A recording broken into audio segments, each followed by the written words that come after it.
Am I leading to serve, or am I just trying to validate my own worth? If tomorrow you weren't the leader, would you still be respected? Or do people respect you because of your title? Titles really don't carry a ton of weight. Authenticity, oftentimes, in my opinion, is more respected than position. We don't use people to do tasks. We use tasks to build people. Management uses people to do tasks. Leadership uses tasks to build people. A secure person is the same person in every room. If you want more influence, serve more people. That's all it is. Pride, insecurity, and ego are a recipe for disaster. Hey everybody, welcome to this week's episode of Conversations. This week we're going to be talking about identity and security in our leadership.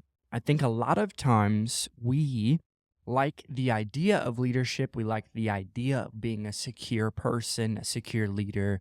And the reality is we all are a work in progress. We all have dark corners. We all have a little bit of pride, a little bit of insecurity, a little bit of ego sometimes. And I believe these 6 questions are going to be thought-provoking and challenging for you and I to introspective look at our lives, look at our leadership journey, and ask ourselves, are we actually a person of security? Are we actually a person who is so secure in our motivations and the personal vision of our life, everything in between?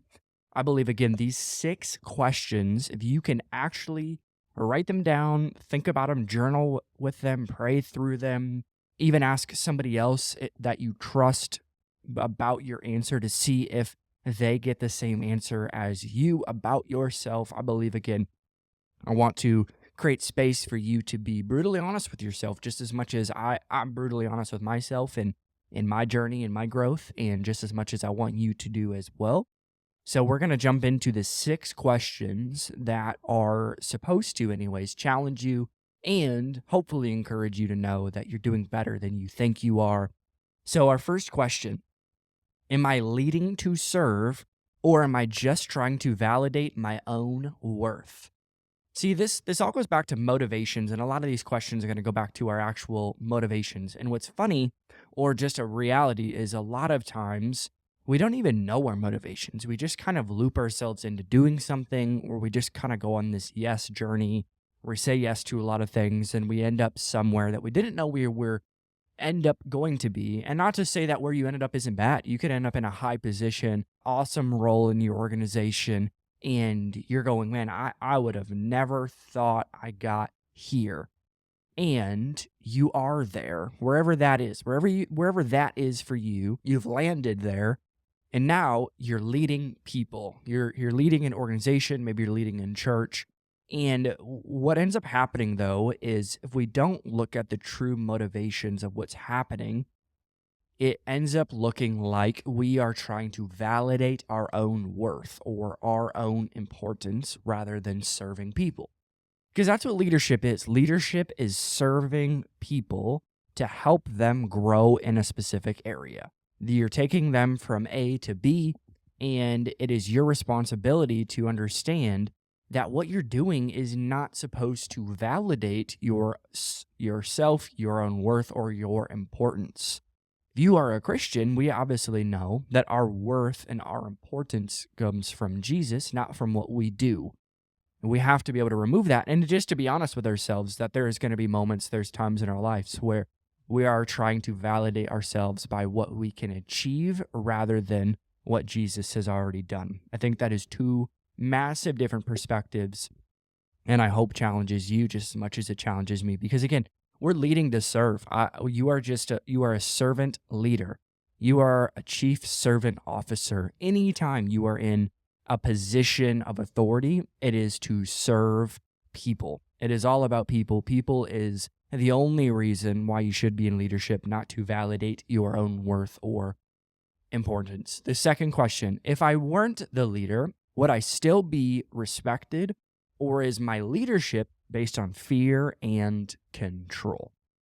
So you tomorrow wake up and you are no longer the leader on your team or in your organization. Would you still be a respected person on that team? Because a lot of times we know this position is actually the lowest hanging fruit or the lowest form of leadership. That type of leadership would say, I am the boss, so this is what happens. And to be honest, there is a lot of fear and control in that layer of leadership because people are afraid that they're going to get fired. They're afraid of their future. There's a level of control that that person's trying to have because if they can control it, they know that they can control the destiny of it. But to ask ourselves, if tomorrow you weren't the leader, would you still be respected? Or do people respect you because of your title? Titles really don't carry a ton of weight. A lot of people, and again, I think this is more of a generational thing with Gen Z and Gen Alpha, is we don't actually respect titles. I think we respect people who serve and lead with or without that. And again, I'm always looking for somebody who isn't striving for titles or seeking for titles, but let's just say hypothetically you do, and tomorrow, would people still respect you? Would people still respect your voice? Would people respect you as a person of influence in their organization? Because that's our goal, right? We're not doing something to be respected, but if we are secure enough in who we are and we give permission, because that is actually the second layer of leadership after position, is what ends up happening is people just feel permission to be themselves. There's just a general commonality that, hey, I'm going to be myself, you be yourself, and we can work together the second we become just authentic with ourselves. Because authenticity, oftentimes, in my opinion, is more respected than position. So that could be convicting to you. That could be challenging for you is, man, if I wasn't the leader tomorrow, would I still be respected? I hope you would be. And I hope that you are respected and seen. Next question. Do I genuinely empower others or do I keep them close to maintain my sense of superiority? So there's a little phrase here where it says genuinely empowering others. There needs to be a level of awareness that we have that knows I am going to empower people. I'm not empowering people so I can get stuff off my plate. That is not the right way to think about it. Because why? We don't use people to do tasks. We use tasks to build people. You could use the word assignment. I'm not having people do assignments. I'm using an assignment to build a leader, to build and empower people. So again, you don't have to have a sense of superiority when you understand that we're all equal. We might have a different layer of leadership or a different season of life that we're in, absolutely. And there definitely is a linear pathway of you should know who you report to and vice versa, obviously. But removing just the practical, obvious nature of this phrase, we need to actually empower people to help them grow into who God has called them to be. Not empower people to do things so that you don't have stuff on your plate. An empty or full plate does not equal influence and does not equal significance. It doesn't equal impact either. Because when you really think about just having a full plate, that doesn't mean anything. Just because you're busy does not mean you're effective. Just because you have a full calendar doesn't mean you're actually doing anything. Just because you have an empty calendar and you've created space for yourself doesn't mean you're actually being effective either. So again, we have to understand the people that are around us and understanding where they want to go. Because that's real leadership, in my opinion, is leading people not just where they want to go, but where we want to go. There's no such thing as I and you and they. You got to remove that language. It's where we're going. We are going because we are a team. We is obviously carries more weight than you and I. When it's just about my vision, it's just about where I want us to go, it's not going to work. Or if it's just where you want to go and I'm just trying to constantly serve the version of you that you are trying to achieve, that's also not going to work. So we also just need to be clear on our intentions with people because, again, we don't use people to just get tasks done. That is the difference between management and leadership.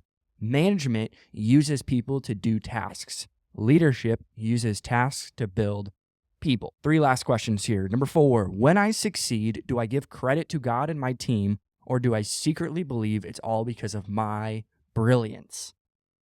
And again, this is all introspective. A lot of times when it's happening in these episodes is we say things or we go through things, and your first thought is somebody that's on your team who does this. Most of the time when we do that and our innate state goes to somebody else, it's most of the time because it is an insecurity we are hiding from in ourselves. So again, when you succeed, when your team is crushing it, when your church is crushing it, when attendance is up, when giving's up, when numbers are up in sales, are you genuinely secure enough to give away the credit and obviously give credit to Jesus and your team, the people on your team? As a leader, you actually delegate the wins and you take ownership and responsibility of the losses. That's just the reality of it. As a leader, you don't get the wins. You delegate the wins. You make sure other people feel like they are winning, because when they are winning, we're winning. But again, do you actually secretly believe it's all because of you? At the end of the day, when you go to your pillow and you ask yourself, man, we conquered so much today and it's because of me. We obviously understand there's a pretty clear pattern here of that's pride. Pride says, I did this. Humility says, we did this, or even better, you did this. You are so brilliant. You are so incredible. And that's not false humility either, by the way, which we'll go to the next one. The false humility is, man, it's all God. I didn't do anything. Man, it's just, and there's a difference between giving credit to God and just dumping it. Because when most of the time when people say that's what I'm trying to say, when most people say it was all God or no, it's just all you, there's usually a false humility there where they actually do believe it's all them. Because again, if it was all God, you would not exist. God does get the credit, get the glory, and your team does. But the reality is he's using you and he's using your team. So I just want to make sure that we always delegate the credit and give credit to God and your team. Last two here. Do I handle criticism with humility, or do I immediately defend myself and shut down feedback that challenges my ego? No ego, amigo, right? Do I handle criticism with humility? And criticism, by the way, there's pros and cons to it, because there's a reality to unsolicited advice never works. Both ways are not. I remember when I was 17 and our college pastor just got done preaching, and about 30 seconds after he was done preaching, I was already giving him unsolicited advice. And he was like, hey, I love you, and I don't want to hear that right now. And I just had to grow up and learn that unsolicited advice just doesn't work. Nobody wants to hear unsolicited advice. If they wanted advice, they'd ask you. But on the other side of it, when you're receiving criticism or receiving feedback, is there a sense of chewing the meat and spitting out the bones? Because the reality is there's people with evil intent, or they have ego, or they have pride, and they are not secure in themselves. So there is a balance of this, but I understand the sentiment is we should be able to receive criticism. We should be able to receive feedback. And for us to not build up walls, we should be able to listen, learn, take the meat, spit out the bones, and get better from it. A lot of times what you hear right now anyways with social media is don't read the comment section. Don't read the comment section. Don't read your YouTube comments. Don't read your emails. Don't read the reviews on your Google business profile. Sometimes it's okay for you to actually look and receive feedback from people who have no attachment to what you're trying to do or your position or your authority, because the reality is sometimes there is something to learn from people who are trying to give you feedback, because they really do want you to grow. They really do want you to be better. And oftentimes, this is just my experience anyways, the people who struggle with this are the people who do have a lot of pride and insecurity, because those two things always go hand in hand. When you're a really, really insecure leader, you put up walls because they're actually poking a wound that you haven't healed from a parent, from a teacher, from a coach, from a previous leader. There's something there that's actually true. By the way, a better term for this in the Christian world is conviction. A lot of times when you feel offended by what somebody said to you, most of the time that is actual conviction of they're hitting something that's actually true. And not to say that the belittling or the delivery, all of that could potentially be wrong. And we got to understand that people are human and people also hurt people, very aware of that. But again, there is a reality to most of the time when it's a pattern, there's a little bit of truth to it. But when there's not a pattern, we got to understand that people are broken just as much as we are. So again, don't defend yourself. Don't put the position in front of what they're trying to say. Don't cover yourself. Don't put walls up the second somebody tries to give you feedback, especially if you've given them permission to do so. All right, last question here. If my title was stripped away today, would I still know who I am, or is my identity wrapped up in my leadership role? So if your title was stripped away today, you don't have the title in your church anymore. You're not the whatever, insert any title you have. Would you still know who you are? In a previous life, in the last 5 years of my life, I've had to go through the journey of this. Man, if my role got stripped away, am I still Josh Andrew? 5 years ago, I would have said yes, but I wouldn't actually have meant it. Now, I don't actually care because we've grown and we've matured and we've understood no matter where we go, we are just going to serve and love people and make whatever we're doing better. So for me, you can strip away anything because if you can't strip it away, it's an idol. If you're not a Christian, what that means is you just worship it more than God. You're putting something, because reality is a lot of times our identities do get wrapped up in what we're doing or what we're trying to achieve. There is a real idol in our life.